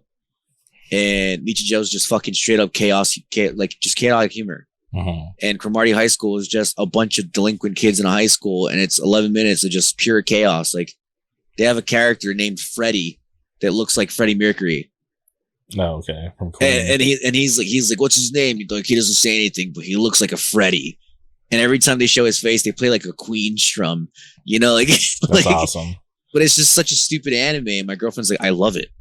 She's like, it's so fucking funny. And I was just like, it's just literally like the writer kind of just said, oh, I have full access. It's like, do whatever I want. Say no more. I'm like, dude, I watch anything and everything, and just anime is where it's at for me. And it's one of those things like the music, man. Like I don't care what genre it is, as long as it's fucking good, I'll check it out. And even if it's shit, I'll give it a go, and I'll be like, eh. Yeah, it's gaining the knowledge. At least you actually know it's shit. Yeah, and I'm like, someone's like, oh, what about this? I'd be like, mid, or like, gave it a try, didn't like it. Should I keep watching it? Yeah, I'll give it a go. I've done that where I'm like, I fucking hated this anime. They're like, oh, but watch the episode this. And I'm like, damn, I didn't know I could make it that far. And then you do, and you're like, all right, maybe I should have let it rock for the first 3 or 4 episodes. Mm-hmm. Now I'm invested, and now I feel like a dickhead. But yeah, dude, anime is where it's at for me. Dude, I have literally a whole drawer for my like band t-shirts, 2 drawers for my band t-shirts, not including the shit that's hung up in the closet, and then I have a full drawer of fucking anime t-shirts. My kids get me anime t-shirts for like Christmas all the time, and then I buy my own shit when I like this shit. Uniqlo with the collabs they do, bro. Every time I see one, I'm like, snag. It's like $15-$20, and it's like this shit's legit. It's even got the little like caution thing on the arm. I'm like, it's comfy as hell. It's, like this shit's better than 80% of my band tees. You know, like yeah. Do you guys have box lunch out there? Yeah. Okay. Yeah, it's higher grade Hot Topic. They're owned by the same company. Yeah. I love going in there and just seeing like so much merch that I didn't know that I needed. Dude, they like I said, it's like a higher grade. Like they carry like they'll carry like a varsity jacket, and you're like, that shit's fucking dope. A crock pot with like print on it. You're like, what? And now you're an adult, you're like, that crock pot's dope. You know, like I put that shit in my kitchen, and next you know, you're buying a Hello Kitty crock pot, and you're like, yeah, and nobody can judge me. You know who else has low-key good anime shirts? Have you ever been to Walmart and checked out their anime t-shirt section? Bro, they've been stepping it up, dude. Yeah, and Walmart and Target. It's insane. Like I have this like Jujutsu Kaisen t-shirt that I got from Walmart, and like I wear it out, and people always compliment it, and they're, hey, where'd you get that? I'm like, fucking Walmart for $10. Yeah, bro. Yeah. You're like, you know, like I buy my anime t-shirts, and like people are like, oh, that's a dope ass shirt. Like I'm sure people have been like, oh, let me put on a hardcore shirt for this fucking podcast. I was like, man, I'm throwing on my Evangelion shirt, bro. I'm fucking trying to be comfy for this podcast. Like, I go out and wear fucking anime t-shirts all the time. My kids love it. My kids watch anime. My 9-year-old Daniel, he'll be like, oh, Dad, like, when can I get my own Jujutsu Kaisen shirt? And I'm like, you haven't even watched an episode. It's so violent. He's like, but it looks so cool. And I'm like, we'll get you there. All right, just calm down. You know, and I love it, man. It's a nice common ground for a lot of people, especially in like hardcore, like in music. Like a lot of people that are into music are into anime. Like I don't think there's ever going to be a time where you're like, oh yeah, you know, I like anime. People are like, me too, dude. Like, what the fuck? And it's just like, what do you mean, what the fuck, bro? Like, yeah, I love rolling up to the like anime conventions and seeing like the hardcore shirts, and I'm like, bro, guaranteed, yeah, guaranteed. You're like, you'll see something, you know, whether it's like a mainstream band or like a local band or whatever. You'll see a hardcore shirt at almost any anime con or fucking Comic Con. It's like you're gonna get it. Like you can bet on it and guarantee free money right there. Yeah, I've seen it every single time. I'll go like I went to Comic Con. I saw some dude wearing a fucking Terror shirt, and I was just like. You know, like, am I the only one realizing this guy's shirt right now? You know, like, but I'm also that guy. Like, I'll go to the anime. Like, I went to Comic Con wearing my Tokyo Revengers, but underneath I was wearing it was a Terror shirt, which is funny that I actually mentioned Terror, but I wore a Terror shirt that I used to have that just said "Keepers of the Faith" on it, and I remember wearing that shit, and I had underneath. And I was like, I'm not taking this off. No one's gonna recognize it. Who knows? Yeah. Somebody would have fucking recognized it. I went to this K-pop concert in Pasadena a couple months ago, and I'm wearing a 100 Demons t-shirt, right? Just, you know, just whatever. Like, you know, like seriously, like 98% of all these shirts back here, it's all hardcore. So, you know, just grab something off the rack that looked cool. And this was like after the concert. We're doing like the meet and greet or whatever. And the main girl, you know, organizing everything, she's like, you know, like having all these people line up, and I like walk by her, and she like looks at me, and she was like, "You listen to 100 Demons?" And I looked at her, and I'm like, "Yeah, like I love Connecticut hardcore." I was like, "You know about 100 Demons?" And she was like, "Yeah." She was like, "I was neighbors with Bruce for like 6 years," and I'm like, "What the hell?" I'm like, "This is so weird because we're here at the Triple S concert." I did not expect to see or talk to anybody about hardcore. And she's like, yeah, me either. She's like, I always do this K-pop stuff, and I never see anything hardcore related. So she's like, that's crazy. And I'm like, all right, well, nice to meet you. This is a small world. Yeah, bro, you'd be surprised. Dude, I listen to K-pop. Oh, really? I listen to K-pop.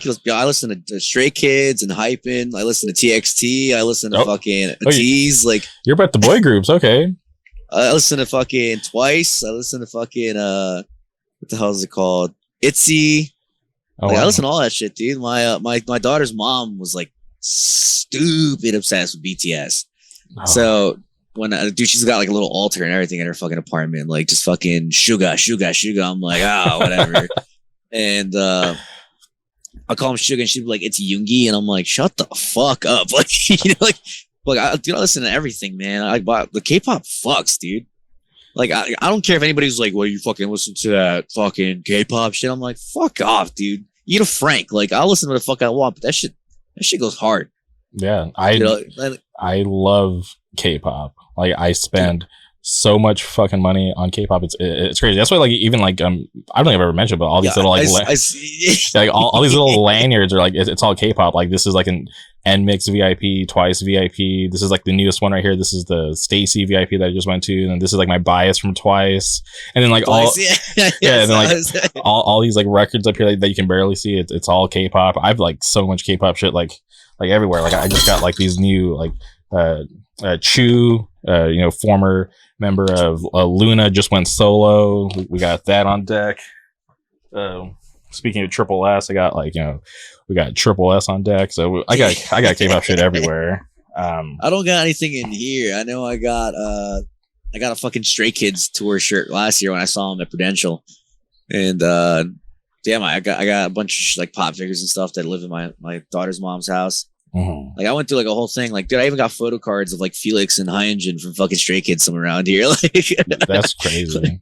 And I tell everybody, like, going to like a boy group concert, like, those are like, it's scary because I saw Stray Kids when they were on the Maniac. Like, they did like an encore show out here at like the BMO Stadium, which is like this like outdoor stadium, and I saw him during the Maniac tour as well. Yeah, that's when I saw him. And it was so loud. It was scary because I'm just like, things could go left and I could die right here because there's so many people, and it was just so loud. It's insane.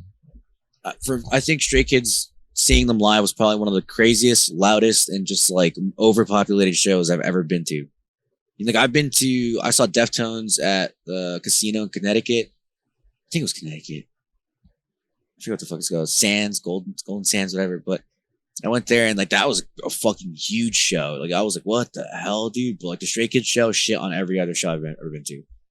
Obviously a bunch of girls that are like fucking probably like 15, 16 years old, like with the little wand ball things that they had. Mm-hmm. But I was just like, damn, bro. I was like, this fan base is a little fucking like, holy shit, it's huge. And like the lines outside, like, I was like, bro, I think God I got here early because I was like appalled by the amount of people that were there. Yeah, and I like Stray Kids a lot. Like, I listen to them probably at least once a day. Mm-hmm. I'll throw, like, right now they're fucking bangers. S-Class, I'll throw that shit on the car, and I'm just like, damn, fucking, you know? That's funny. Yeah, Look, they're probably my favorite boy group. Bro, they're so good. Them, I don't like. So they're like number one for me. But I'll listen to like TXT, and Hypin's getting a little like sexual now. They're becoming like men or whatever. So like their shit's been getting like poppy, but like I'm like, I'll hear shit in the songs. I'm like, yo, calm down, bro. Like, you're doing the most right now, but like, this song kind of goes hard. Like, you know, like, but I know there's ITZY, all of them coming up. Dude, I'll go back and listen to Big Bang. I fucking love Big Bang. Okay, dude. Old school. Okay. Yeah, I listen to Big Bang. What's the fuck are they called? I don't know if you know these guys, but I only know the song. Shiny. Okay. Ring ding dong. Yeah. You know, like bro, like I listen to a lot of fucking K-pop, dude. I'll sit there too and watch the I forget what the fuck they're called. Is it B Reels? No. I forget what the hell they're called. Really? The YouTube videos where they're in the room and they do like the choreography and shit. I forget what the hell they're called, but it's dope. Like a big hit makes like all the boy bands, the girl groups fucking. They're in like this giant white room with a bunch of lights, and they just do the choreo member by member for the parts in the song. Okay, yeah, I've seen that. Well, there's so much like K-pop content. So I'm like, wait, which one is he talking about? But yeah, No, it's Be Original. That's what it's called. Yeah, like I watch those a lot. I watch that, and I'll watch everything they do, like in Hype and TXT. A tease, I'm like NCT. Dude, I know like NCT did. That group is insane, dude. I went to KCON 2 years ago. Well, I went last year, but the year before that, 2022, it was my first KCON, and I remember day 2. I'm like walking around, and all I'm seeing are like these like green light sticks, and I'm like, what the fuck is that? I was like, we're at KCON, but it feels like we're not. And I asked them, like, oh, like what's that light stick? And they're like, oh, this is like for NCT Dream. This is like their first time to the States. And literally day 2 of KCON felt like we were at an NCT Dream show because there were so many of their fans. Like they literally like packed up the whole arena, and it was just like a small minority for all the other groups. It was insane. And you have, with those guys, you have NCT Dream, NCT 127, I think, and the others NCT. I forget what the other one's called. And then they last year or 2 years ago they released Resonate. It's a song. It's a song. If you watch it, it's a video on YouTube, or if you want to listen to it on Spotify, it's all the NCTs in one song. And if you watch the video, it's every group in order. And it'll be like NCT, whatever plays first. Next thing they do a little verse where they're all saying, like, oh, I'm about to raise the roof. And then next part, they're actually pieces from their individual songs, but they made it into one whole song. Yeah, bro, there's like 20 something guys on stage. I'm like, what the fuck, dude? Like, you don't need that. Like, yeah, they have an interesting concept how they have like that whole like NCT universe. So they have like a bunch of like subunits. Yeah, there's K-pop's another one, dude. Just fucking nuts. Like they, what's it called? That band is 17. Yeah, like their music's like okay, not that bad, but the hella members. But like their fandom is so insane. Like out here, people will literally camp like days in advance just to get barricaded, and I'm just like, I can't do that. I have things I gotta do. Like, yeah, I've heard people spend like $700 on like nosebleeds, and I'm like, yeah, it's crazy. Like if I'm spending $700, I better not be in nosebleeds. Yeah, like, bro, I better be like this, all right, like to the fucking like members. Yeah. Like, I mean, it's funny that you like K-pop too, man. It's very interesting when I find people who listen to K-pop. There's a band out of Virginia called Torment. And Marcy, she asked me one day, she was like, you listen to K-pop? I was like, yeah. She was like, there's no way. And I was like, yeah. I was like, no, my bias is High Engine from fucking Stray Kids. And she was like, what the fuck? And like people bash you for listening to shit like that. And I'm like, God, that shit, it's so good. Yeah, like I post a lot of K-pop shit on like my stories on Instagram, and people like a lot of people watch it, but sometimes I'll get messages like, they're not really singing, right? And I'm just like, shut the fuck up, you don't know what you're talking about. Because there's groups like this is like my bias from Stacy, and when I saw them a couple weeks ago in LA, their fucking mics were on and they can sing. So it's just funny when people talk about stuff that they don't really know about. Yeah, and even then, it's like, dude, even if they do use a microphone, like don't use one. They're literally fucking dancing their ass off while they're singing, all right? I don't expect them to be like, everything's going great. They're fucking, they're like, like, it's like, bro, like, I'm not going to sit here and be like, bro, nah, they're using backtracks, bro. Like, I'm not going to, like, bro, that kid's fucking dancing his ass off. I could even move half the fucking way he is right now, or the way she is. I'm not going to talk shit. I'm going to be like, damn, bro, the fact he's doing that work or she's doing that work while singing, respect. Like, I don't care. They can have the little Justin Bieber microphone going on. I don't give a shit. It's still hard. Like, man, I don't care what people say, man. I don't give a fuck what anybody has to say, bro. I'm just going to keep listening to what I listen to, what I watch, bro. I'm enjoying it. You don't like it? Fuck off. Like, you want to make fun of me? You still a bitch. I don't give a fuck. Well, all right, Bryan. This has been awesome. I did not know we were going to go here. I could literally go on for days about K-pop, but I do appreciate your time today on the podcast. But before we sign off, is there anything else you would like to say? Nah, man. I mean, it's I appreciate you having us, for sure. I'm sorry about the reschedule. My job's been like slaving me the past 2 weeks. It's holiday, so things get a little crazy, but no, it was an honor to be here, man. Thank you for having us. It's actually the first podcast in being in the band that I've done. So it's, thank you for fucking giving me the honor and the experience as well. And I appreciate, everything you said about the band and everything we've talked about, even K-pop and anime. I'm a very like sociable guy. I like to talk. So it's like, I could keep fucking going about everything too. Yeah, but it's been awesome, man. Like, it's been a long day. It's been a rough day. So this is actually a nice way to like end it out. And, for anybody that's going to listen and watch, I appreciate anybody that supported us or anybody that's going to check us out. It means a lot to me when people just go out of their way to, check who we are. And hopefully I can meet people live and just, give people something to look forward to in terms of music and getting to meet everyone and just seeing where we go as a band and, meet people along the way. Like, I'm sure one day we'll play out there and I'll get to fucking meet you in person, and, make moves like that happen. I look forward to every step that we are going to take as a band together with my brothers by my side. And I'm just glad to be here, man. So I appreciate it, man. All right. Well, it was a pleasure to have you. We'll have you back again in the future. Thank you, everybody, for tuning in, and we'll be back soon. Goodbye. Later, guys.